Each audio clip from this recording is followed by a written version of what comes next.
What's up, everybody? Back with another video, and this time for NFL Week 1, we're discussing our favorite bets of the week. This is something that we've been doing since the existence of the channel, and time after time, year after year, we've been making money with our bets. So we're going to keep it going this season and let you know what we got for Week 1. As always, there's a lot of videos on this channel, not just betting videos, but our weekly picks and analysis for each game, as well as some Survivor content as well. So subscribe to the channel so you can get all of that content. You don't miss a beat with us. So let's start with our first game that we're betting on. First game of the season on Thursday night, and a game that we're both in agreement on. And you got the Chiefs hosting the Ravens, and we both like the Ravens at +3, despite the Chiefs beating the Ravens last time we saw them play in the AFC Championship. Since we agree on this pick, I want you to start off first with what you're thinking about this game and what you like here. Yeah, so this is the AFC Conference Championship rematch from last year. Two great teams. We consistently see Lamar Jackson fall a little bit short in the playoffs, but here we are, week one. His legs should be fresh and ready to go. I think being so early in the season benefits Lamar in that offense a little bit more. You got Mark Andrews getting healthy, Derrick Henry, an older running back, also um, benefiting from that offseason. But these two teams, I think, are fairly similar in skill. Even looking at PFF last year, the Chiefs, despite winning the Super Bowl, were 11th overall in the league, and overall team rating. It's just once it comes playoff time, they seem to always figure it out. And it sucks betting against Mahomes. That's why I personally didn't have this one as one of my official picks for the channel. Is just always hate betting against Mahomes, but I've seen the Chiefs start off slow the last few years.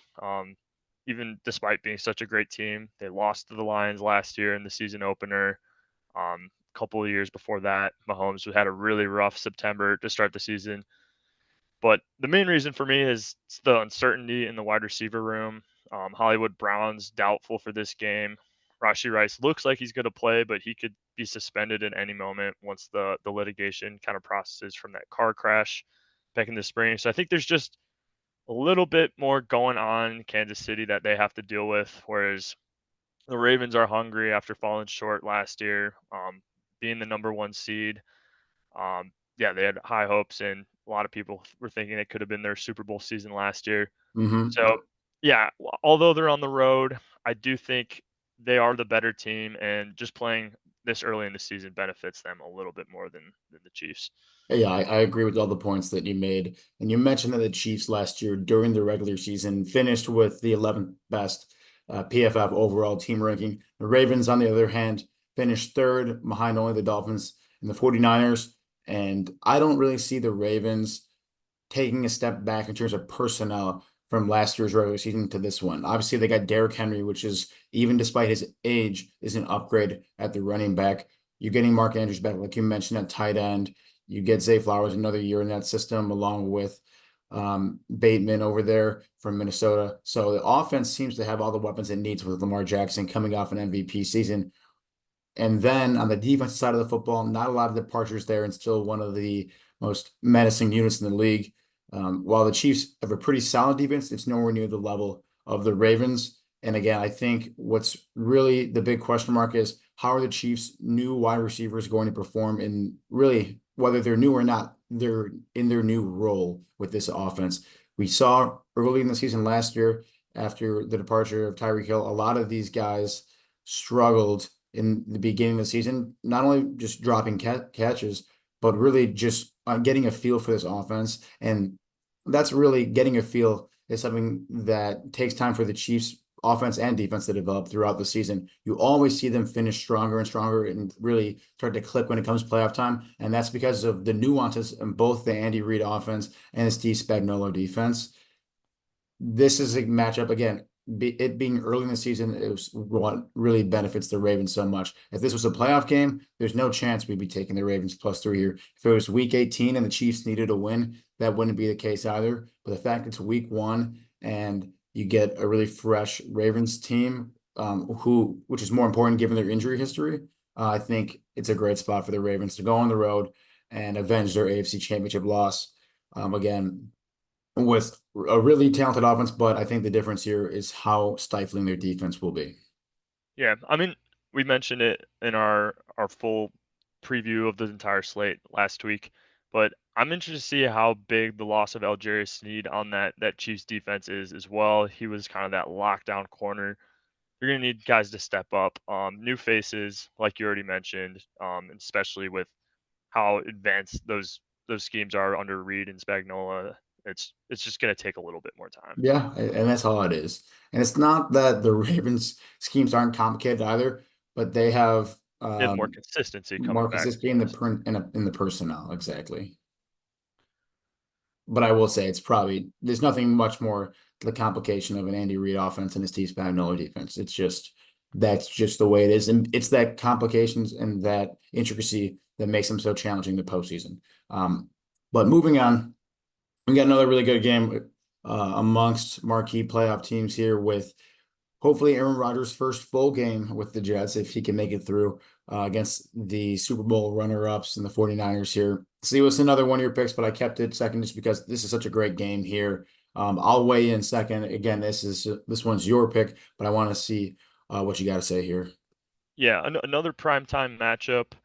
Uh, Going off of history, and this isn't the reason I'm taking this bet, but the primetime unders have been a relevant thing the last few seasons. Good point. The point total in the last 5 years has gone under on primetime games 60% of the time. And then last year alone, it was hitting at 70%. Wow. Um, I mean, you just see the refs tend to make more calls. They break up the game a little bit more. But my main reason, really, for taking this pick is these are the number one and number two defenses from last year. The Jets were number one.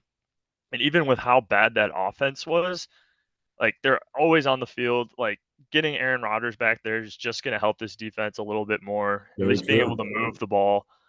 And then on the flip side, yeah, the Niners, another team we talk about who's constantly battling injuries, but when that team's healthy and the pressure they could bring on the defensive end is just really unmatched by the rest of the league. I think Rodgers too, coming off of that injury, he's not going to be that MVP level Rodgers that we've seen in the past. It's been a full season since he's played in a real game, or Hmm. even longer, not really counting that brief appearance What was last it? year. 5 snaps, basically. Yeah. Right. But I mean, we've talked about how the Jets have made some upgrades on the offensive line, but I mean, their O line always seems to be one of the points of discussion. And going up against Bosa, some of these guys on the 49ers defense, I think Rodgers is going to have to play conservative. He's going to want to get the ball out quick. Um, Definitely not try to get hurt again in the first week of the season. I just think, yeah, both of these teams, main reason, number one and number two defenses, and I don't think that's gonna change at least very much this year. Maybe it's not gonna be the same per se, but I think these teams could easily finish top five again. And I also think both teams, McCaffrey and Brees Hall, they have pretty strong run games as well. So these aren't teams that are just gonna air it out. They have guys to hand the ball off. They're not gonna abandon the run game entirely. So I just think the balance of the game and how good the defenses are really pushed me to take the under in this one. Yeah, I think that's well said. And a really interesting point about last season's primetime unders. The one scary thing about these two teams on offense is they have such explosive I know playmakers. You they can just do. get 6 points like that. Yeah, I Brees didn't think Hall about can when bring you up an mentioned Brees 80-yard Hall and run. Christian McCaffrey, both guys can rip off 80-yard runs, snap of a finger. But I'm with you here with the signing of the defenses here. I was going to mention if you didn't, the Niners in terms of PFF just barely behind the Jets in terms of defense last year, defensive grade.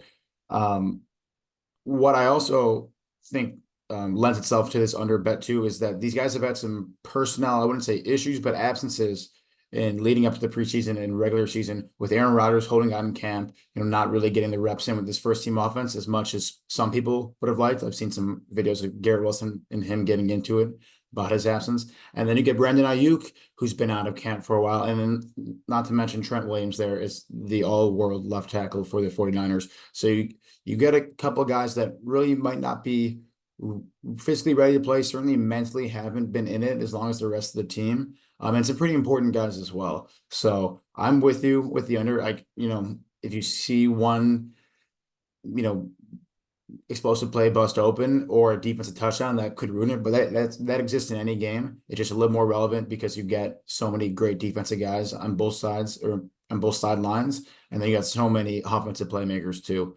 But I think points are gonna be hard to come by.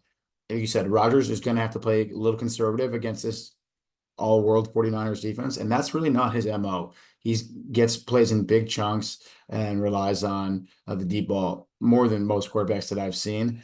Where he has struggled in the past, and from what I've seen, is when he's got to play kind of the Tom Brady style football, where taking what the defense gives him, dink and dunk, and continually moving the chains on 6 or 7 yard gains.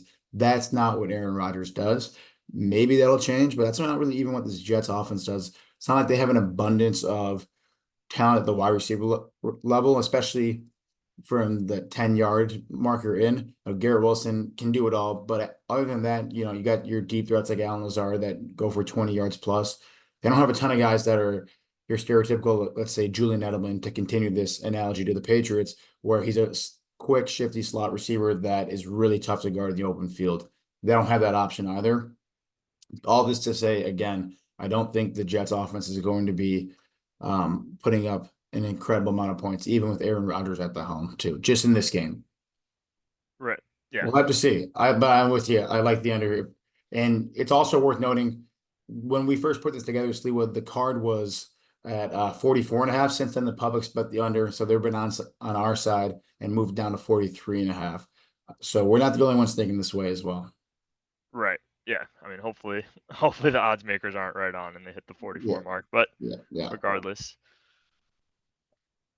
And here's the last one that you had, Sliwa. And again, one that I am absolutely in love with here. I think a lot of people will disagree. Whether the outcome holds, I think this is possibly the best bet in week one. And I'll explain further why after I let you take the floor, since this is your bet. yeah. I mean, there's only two home dogs on the entire slate for week one. Um, Especially a divisional matchup. We always talk about how close those divisional games are. And we already saw it last year. I mean, as good as the Texans were, they split 1-1 in their matchups last year. And in the one game the Colts did lose, it was a 5-point game. No Anthony Richardson in that one.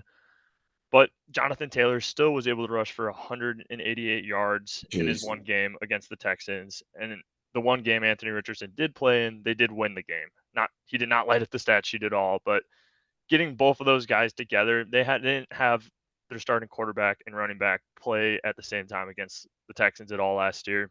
Mm, I think it's another team that faces injuries, as every team in the NFL does. But uh, yeah, I just like them +3 at home. I think it's a great line. The Texans are a good football team, but I think a lot of people are expecting them to make another jump from last year, and I'm not sure they're ready. They might be. I mean, only time will tell. But I do think the Colts are not that far behind. I know I read somewhere in the comments somebody was mad about me comparing their wide receiver rooms. The Texans wide receivers are definitely better. I'm just saying the Colts have competent options on that end of the ball. I'm not sold on Stephon Diggs being a top receiver anymore. The Bills basically gave him away for change. So I'm curious to see how well he performs in that new offense. And I think Joe Mixon is a great fit for how CJ Stroud wants to play, but he's not an exceptional rusher. I mean, this is a team that wants to pass the ball, and they're going up against the Colts, who had the fifth most sacks in the league last year. They took the best pass rusher in the draft. So I think it's just going to only get even harder to pass against this team. While the secondary is a little bit shaky, mm. I think they have enough to at least keep this game close at home in week one. Yeah, I agree. And just in regard, a couple points I want to make based on what you said. Yeah, the Colts secondary was just outside of a bottom 10 team. They were, what were they here? The 21st, so just a little bit below our secondary, but they had a top 10 pass rush unit, so that makes up for a few of the holes. And the Bills getting rid of Stephon Diggs, I wouldn't say they gave him away for change, just because someone else in the comments is going to say this too. Second round pick is pretty valuable in the NFL, but there's a reason they traded him away. He's not a top, to your point, I will never disagree with that. He's not a top receiver anymore. Is he an above average wide receiver and still an asset in the NFL? Of course, but he's not the Stephon Diggs of 2 years ago with the Bills, where he might have been um, the biggest matchup nightmare in football with him and Josh Allen. Yeah, no, that Honestly, was a really good catch, Woj. I got the trade wrong in my head. Yeah, I forgot about that second in there. Good second round catch. picks, but is Stephon Diggs worth more than second round pick? Yeah, he's still probably a Pro Bowl wide receiver, and he might honestly be on the way out from that, but he's not the way he used to be where he's an all pro. It's just not his game anymore, unfortunately. Um, I think everyone is going to be all over the Texans here in this game just because they had a great run last year. Again, they did not get worse. They only on paper got better, especially offensively with Mixon and Diggs. Why are they -3 against a Colts team that had only a handful of wins last season? And for me, I actually had 9 wins. That's pretty solid for without Yeah, the they just missed the playoffs with Gardner Minshew. I mean, I think this team is not that far away from people being aren't giving them good. and I wasn't just that moment either. People aren't giving them the respect that they deserve. And if you watch the Survivor videos, if you watch this channel enough, I will never be taking a divisional opponent on the road in just about anything. There's no way I would ever be betting on the Texans in this matchup. You might not like this pick and might not want to take the Colts, but do not take the Texans here as it's again a road matchup in the divisional game. I think the Colts are going to win this game outright just because people are thinking that they're the little brother to the Texans. And like you said, when they had their guys on the roster, they beat them. Now that they're at home, season opener, a lot of momentum going their way and just adrenaline. I like the spot they're in. If they can control the run game with JT, which it sounds like they did last year when they played these guys, and you can get a little magic from AR, then this is going to be a really interesting game. I'm excited to see it, and I hope this game does two things. I hope it brings people's expectations about the Texans back to reality, if we're right. And then no matter what, I hope people put some respect in the Colts because just missing the playoffs with all the injuries they had last year is a really impressive feat. Yeah, no, I'm right there with you, Woj. But I will say, if the Texans come here and blow out the Colts, And they could. then I think that's going to be really scary for the rest of the league. It's possible that it happens. I just don't think, again, that the difference between these two teams is that drastic when they're both at full strength. We'll have to see what Bobby Slowick, the OC for the Texans, draws up because I think that's a big X factor and just the great play calling the Texans have with all the weapons they have on offense. Yeah, I mean, my one other thing, and granted, now they have three great receivers on that offense in Houston, but CJ Stroud, he he's a insane quarterback. He was his rookie season, so you only expect him to play better. But in my opinion, he's a little bit more on the conservative side. Like he's not big chunk plays left and right, like putting up massive scores. But he doesn't turn the ball over, which is also huge. But that tends to lean to closer games. Yeah, he makes some great throws, but like you said, he's not the all or nothing play thrower. What's really, and I can spin that into a really big positive in my opinion from he takes what the defense gives him. He's not forcing the ball to deep, and that's how And you it's avoid only going to be turnover. even better now that you Yeah, got Diggs. yeah, you have to think so. I will be very interested to see the outcome of this game, but I like the Colts pick a lot here. I was wrong. I think you had one And this more. is my The last. first pick was mine. Yeah, here's your last one here. You got the Browns -2.5. I will say of all the games that you picked, this is the one I am at least on your side for. So I want to hear what you have to Oh, say. I love this pick. This is probably my favorite pick of the week. There we But go. the Browns -2.5 at home. They won't have Chubb for week 1, but Jerome Ford is ready to step in, and he Hmm. already carried that role for most of last year. And Jerry Jeudy might not live up to the hype, but he's only going to help that offense get another name out there with Amari Cooper. So you can't just completely focus on Amari Cooper in the receiving game. But my biggest reason, mentioned it last week, are the Cowboys are starting two rookies on the O line and one at tackle against Miles Garrett, against Zadarius Smith, the other guys they have on this line. I just think they're really going to struggle to pass block and really get anything efficient on the offense. That running back room in Dallas is the worst we've seen it in, A long oh, time probably a decade, if not longer. for sure. Bringing back Ezekiel Elliott, like they're still trying to figure it out as we've seen. So I mean, a lot of it's gonna be put on Dak's shoulders to carry the load. He's I expect the O line to struggle heavily. CeeDee Lamb has been out all of preseason. Your main and number one option is might be a little bit rusty coming into this week 1 game, and your second option is Brandon Cooks. Dallas's defense is phenomenal, but uh, yeah, I just don't think this offense is going to click at all in this week 1 game.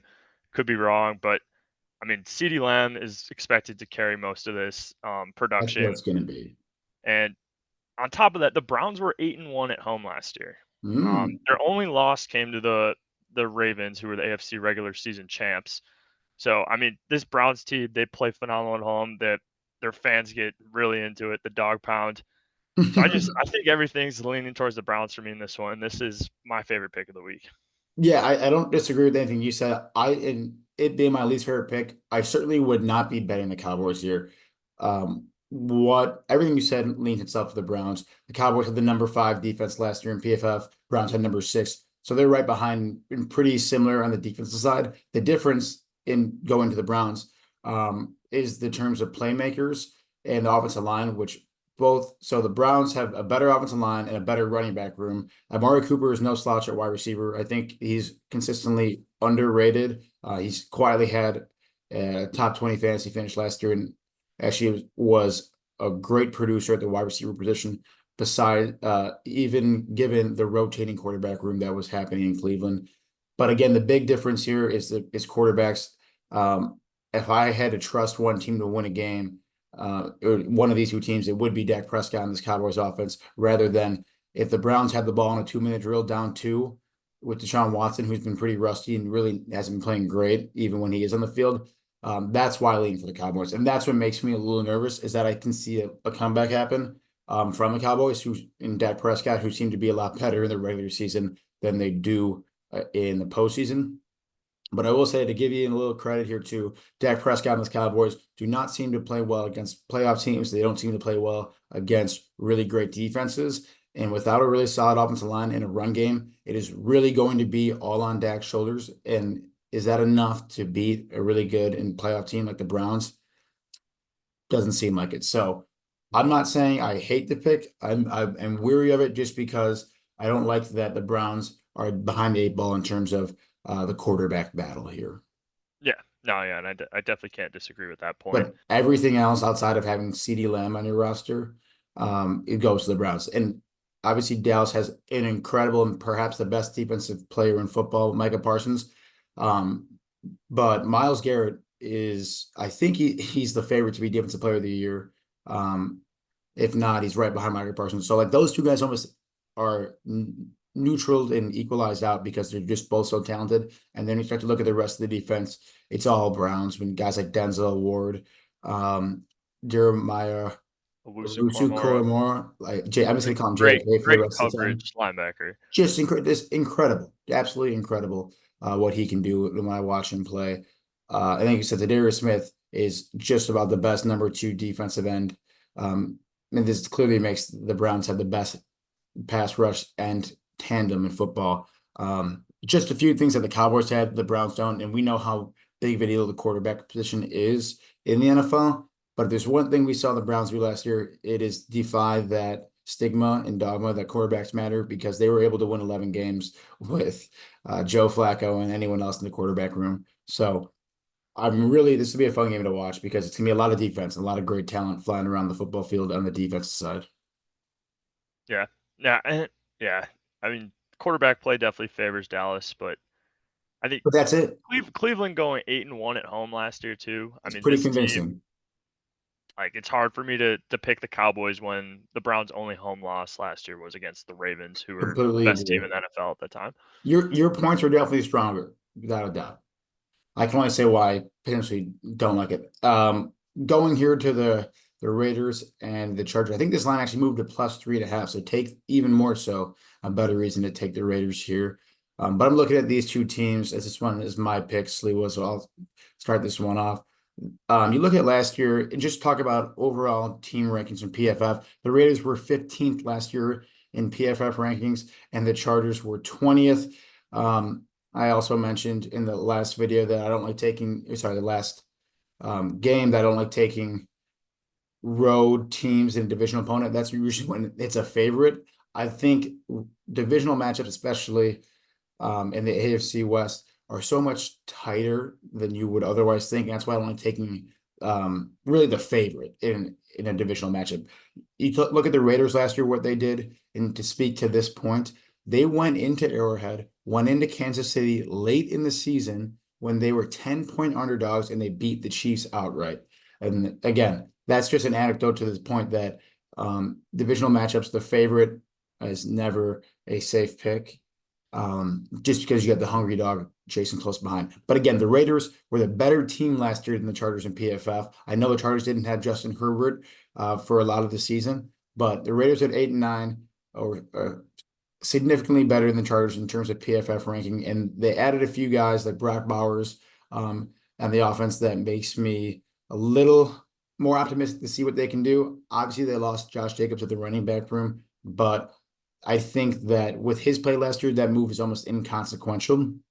The real stories of the departures are at the other side for the Chargers with Keenan Allen and Austin Eckler leaving town on the offense, leaving Justin Herbert with virtually no weapons Mike and Williams gone. Mike Williams gone too. Thank you. And so that leaves like Josh Palmer and rookie Ladd McConkey to really step up in roles that they are unfamiliar with at this point. So again, the Raiders being the better team and already, and then the Chargers really devoid of playmakers and really people familiar with their positions, basically like this pick. And the last thing I'll say about it, and I mentioned this in a different video, somehow incredibly quietly, the Raiders had a top 10 defense last year. It's almost hard to believe, given the point they were at 2 seasons ago. The Raiders had a top 10 defense last year. The Chargers were the 20th best defense, and that unit is only aging. Khalil Mack is getting older. Joey Bosa is getting older. Even Derwin James, who's played pretty solid, is getting a little bit longer in the tooth. So these guys, and I would say the Derwin James one doesn't apply as much, but for those DNs, it really is starting to take a toll on them, all the wear and tear they've had. So this unit is slowing down. This unit isn't performing as well. You get a Raiders team that, again, the better defense, despite not having as good of a quarterback, I think they can make up for it with this tight division game. And I'm going to buy a few points here because I think this game will be decided by a touchdown or less, no matter what, just given the really new look Chargers offense with a new offensive coordinator, new head coach, and completely new offensive position players outside of Justin Herbert. Yeah, I mean, my only point here would be pretty much similar to the one you made on that Browns pick is the quarterback play. I mean, Herbert is a rising quarterback, whereas the Raiders are still going to be trying to figure this thing out for a while. They got Minshew starting over AOC to start the season, but other than that, I'm pretty much on the same page with you. I love Antonio Pierce as a head coach for the Yep. Raiders. They went 5-4 under him, uh, leading them as head coach, and basically forced um, the organization to bring him back as the head coach. Max Crosby was saying he doesn't want to be there anymore if they don't bring back Antonio Pierce. Like, this team loves Antonio Pierce as the head coach. Harbaugh, a great coach on the other side, but like you mentioned, he's stripping the roster. He's rebuilding this to how he wants it to be. Um, Evident by Joe Alt with their first round pick. He wants to build up that run game, but you look at the personnel and it's That's not not fit. matching what he wants to do. So yeah, I like how the Raiders have been trending. I like Antonio Pierce a lot. Granted, they are in the road, and it is just the Raiders with Minshew leading the way. That makes me a little bit weary about it, but yeah, I think they are trending up, whereas the Chargers are trending down, and probably going to take another year or two till Harbaugh gets all the guys he wants in the building.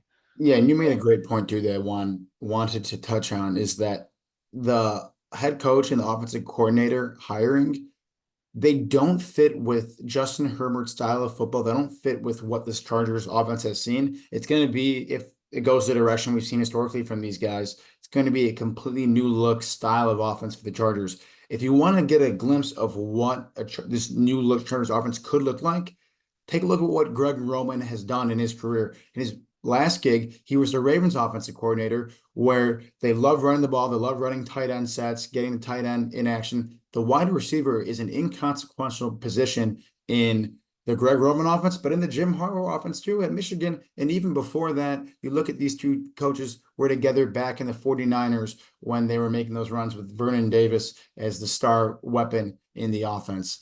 The wide Frank Gore. receivers, yeah, and frankly, they run the ball and you two tight end. That is what they've done. And that doesn't really fit with the West Coast style of offense that we've seen the Chargers running. So I think it's not only a personnel change for the Chargers, but almost an identity change for the Chargers on the offensive side of the football. And that's not a great time to do that in the first week of the season. Or at least it's probably better said the first week of the season, there's going to be some kinks to work out with all these changes, and it's a good time to fade them early in the season. Maybe it works out for them, but it's going to take weeks and reps to develop that new look. And then I just mentioned I'm buying some points on that, so I'm not taking the plus 3.5 for the Raiders alone, although I think that's still a pretty good bet. I'm going to pair it with a teaser with the most heavy favorite in week one, that being the Bengals. I will say right off the bat, I'm a little wary as this line opened at 9. It's moved to 8.5, so a little bit of money on the Patriots, but not enough to make me think that the Bengals won't win this game by a margin of 2.5 or more. Um, Simply said, the Patriots were one of the worst football teams last season, and I don't think they made a ton of moves to remedy that. You look at their overall ranking, it was really buoyed by their defense, which was a solid unit, but they were they're a bottom 5 team last year, as evident with their draft pick, but their offense was abysmal. And without Drake May um, starting, and who knows what he even can do, they haven't made many changes his offense to give himself more potential to score and put up points here. I think the Bengals have just run circles around them with their offensive talent, obviously with Jamar Chase and T. Higgins. I really like the tandem at running back with Zach Moss and Chase Brown. I'm looking forward to see Chase Brown uh, continue to chew off a bigger role within that offense. As I think he's a really good dual option running back there. The Bengals defense, I don't think is anything terrific, and certainly doesn't compare to the Patriots. But I'm intrigued to see what a Bill Belichick-less Patriots can do here. Again, Gerard Mayo as head coach is a defensive-minded guy, and that's definitely his MO. But I think this defense for the Patriots will take a step back just without Bill Belichick running the show as well. At the Yeah, end of the I day, no matter how good the Patriots defense is, I don't think they can put enough points to beat the Bengals here. And that's why I really like the Bengals when you tease this down to minus 2.5. yeah. I mean this I with the teas, I'm all over it, but yeah, 9.5. The Patriots defense should be good enough to at least keep them in the game. We talked about it last time, but Christian Gonzalez coming back, he was playing Yep, phenomenal in his first couple weeks as a Patriot. But yeah, Jacoby Brissett's going to be the starter for New England, and he's a game manager. They don't have the weapons for him to really succeed or score a lot of exactly. points, like Jalen Polk. Like they haven't made enough additions on the offensive end. They will be a good defensive team, and I think that may be the reason to keep them in a close enough game to lose by a touchdown. But yeah, when you tease this to 2.5, I think it's almost, I mean, I'm not going to use the word, but I think it's a very good pick that the Bengals at least pull out this win at home. Yeah, well, I appreciate the support here, and I appreciate the avoidance of any guarantees. Yeah. But this and another thing, this Patriots offensive line is one of the, if not the worst unit in football. If they're going to be behind the 8 ball this game, which the spread would imply, they're going to have to pass. They don't have a lot of weapons on offense. And to make matters worse, they have a bottom 5 pass blocking unit last year. And again, I think that's gotten worse with some departures. It's going to be Jacoby Brissett is a great game manager. He's the reason he's still in the league. He's one of the better journeymen along with Garner Minshew. But when you don't put the talent around him, whether that be on the offensive line or at the wide receiver position, it's really hard for anyone to flourish in that offense, let alone someone that is clearly not a top 20 quarterback. Because if he was, he wouldn't be in this rotating carousel of QBs like he is every year.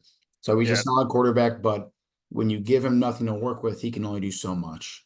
I mean, you do have Joe Burrow coming back, but he has faced two big injuries in his career already in the Yeah, NFL.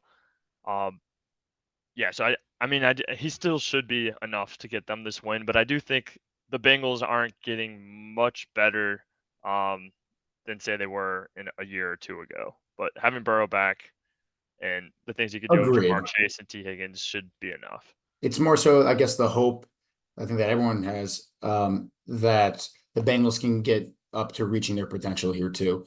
And one last thing with the Patriots in terms of personnel and getting maybe a step back, they had the third worst pass rush in the league last year. They lost Matthew Judon now to Atlanta, so that pass rush should be even more diminished. Um, and so I just think that the Patriots are going to struggle even further. I think that takes us to our cards. They want just to get a review. Let me move this thing. We got no bets yet, but we're going to keep a tracker here so you can follow along and hopefully get some faith in us as we continue to build the bankroll this season. But see, well, I'm on the Colts as well. That would have been on my card if you didn't have it first. So we can put that one neutrally, but you got the Browns minus 2.5, and then the under in that Jets Niners Yeah. primetime game. For me, I like the Ravens +3. I know you do as well. And then our lock, which I would love to go back and see what the record is for the locks that we've had, but certainly this is one that prints money for us. I like the Bengals -2.5 and the Raiders +9.5 in this teaser here. I think it's gonna be a really close game for the Chargers, who again will struggle to put up points with such a huge offensive turnover, unlike anything I've seen recently. And the Bengals with a pretty relatively easy matchup against the Patriots, who are the favorite to lose the most amount of games this season. So I like the spot we're at here, Stewie. This is a good looking card. Love the confidence coming into week one. And I think we're doing a great job of being cautious where it's necessary and taking the money where it's there. I think that really applies for like the Colts and the Ravens, where it's easy for teams to look at what the Chiefs and the Texans did last year and want to jump on that. But you got to realize that it's a new season, new teams, and new expectations as well. Yeah, no, well said, Woj. And just one call out here, and that Jets Niners under is 43.5. Just so when we Where I update it looked for next week. today, and it was 41.5 on DraftKings. But it's always dependent on the book. And no, it's 43. They must have been looking at the wrong game. I'm No, gonna all change good. it. Just so we have it for next week. No, I mean need that. I'm gonna change it right now because that's 2 points is a ton.